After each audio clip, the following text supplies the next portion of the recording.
And I'm very pleased and proud that Malta is standing for the UK Independence Party in these European elections. I tell you what, if they don't want me to go back to the European Parliament as an MEP, they do not want Malta going there and joining the Budget Control Committee.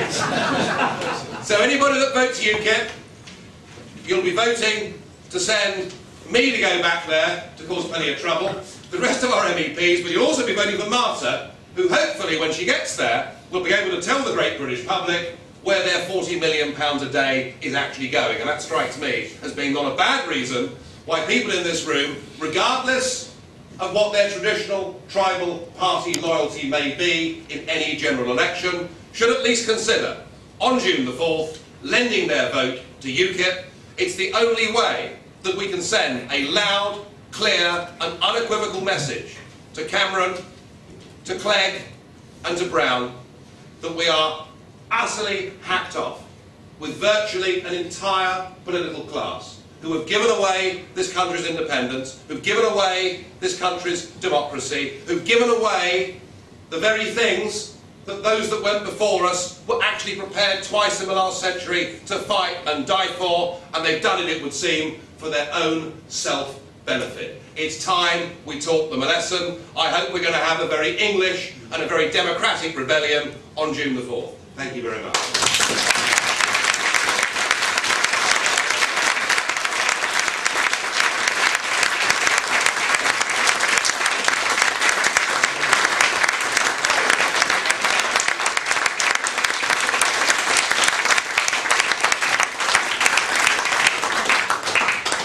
Nigel will take questions. We've got plenty of time for questions. We've still got plenty of time for drinks as well. When the questions are over, the drinks start. The questions die away when we have a drink.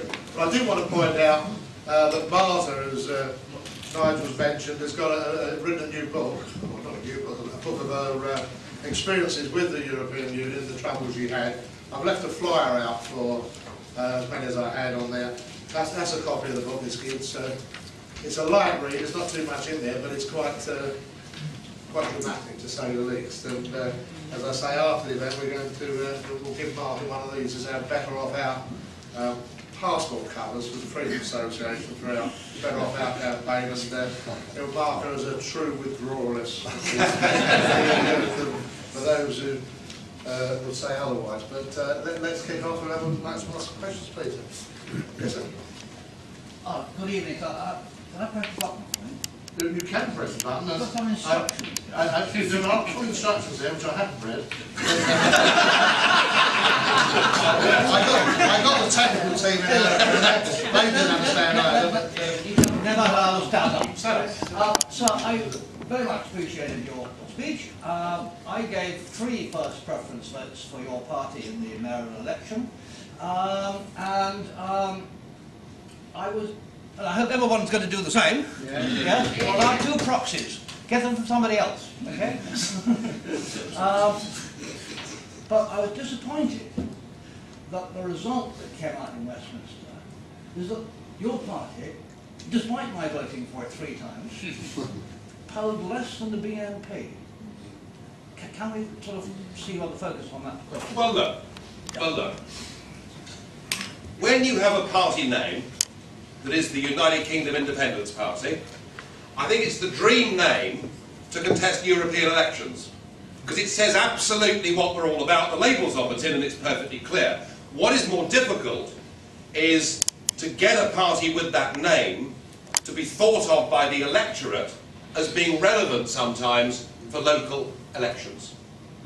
So people think, yeah, you know, we agree with UKIP on the European thing, we agree with UKIP on 1 or 2 of their domestic ideas, but really we're voting for the local mayor or the local council or whatever it is, and we either think that the incumbent, and in the case of London it was Red Ken, we either think the incumbent is a very good egg or is a very bad egg, and that's how people tend to vote. So it is about whether you're perceived to be relevant in an election.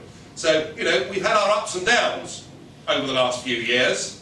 I even took on, for a short period of time, a former daytime television presenter, suntan fellow called Kilroy. So, you know, parties do have their ups and downs, but what I can tell you, David, going into this election, what I can tell you is that we do have a very good team of candidates, that we are, whilst we'd like more, we are pretty well funded.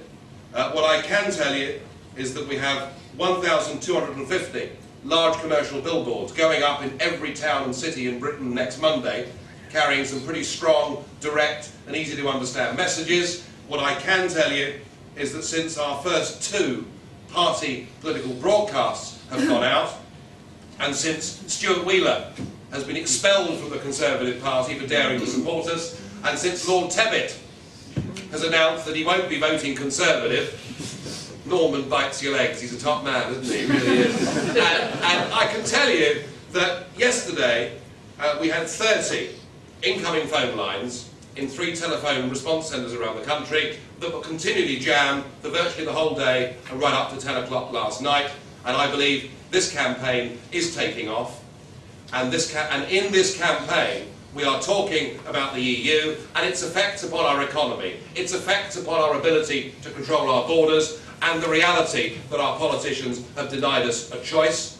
And what I hope to do, and what I aim to do, is I want to say to people out there, if you want to vote for a party that is an unashamedly patriotic party and believes that Britain still stands for many good things, and if you want to vote for a party that believes in tough Australian-style immigration controls, because they got it right, for goodness sake, then you do not need to be tempted by the political extremes. You do not need to hold your nose and vote for the BNP. You can come out and vote for UKIP.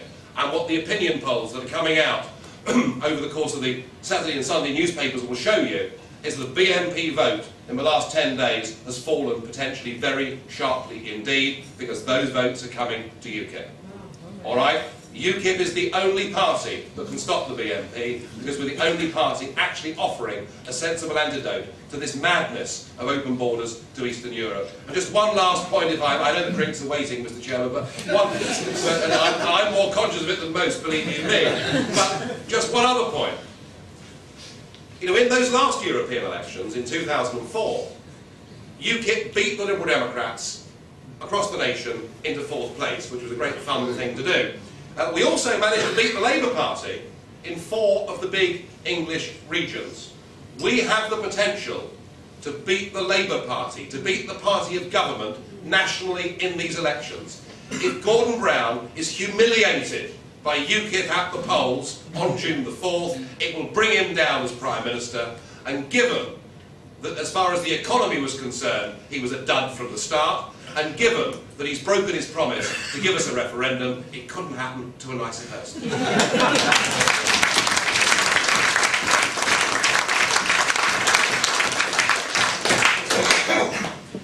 Michael, just to Nigel, at a meeting that we were both at on Monday, the Lib Dem Baroness Ludford claimed that UKIP members of MEPs voted against the UK getting the Labour laws extended.